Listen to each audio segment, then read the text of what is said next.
Best regard. My ideal trip for Clisman Fernando Espina Suarez.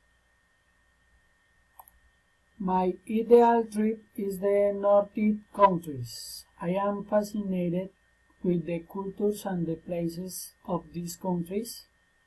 This travel I would do it alone, and I need many money for this. The principal activities that I would do are taste the food and drinks, meet people, the history and culture, the tradition and customs, the parties and events, and what more it called me the attention is the landscapes and places.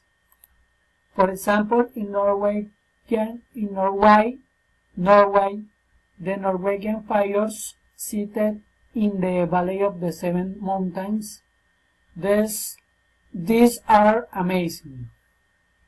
Or the little houses of the colors of Brienne,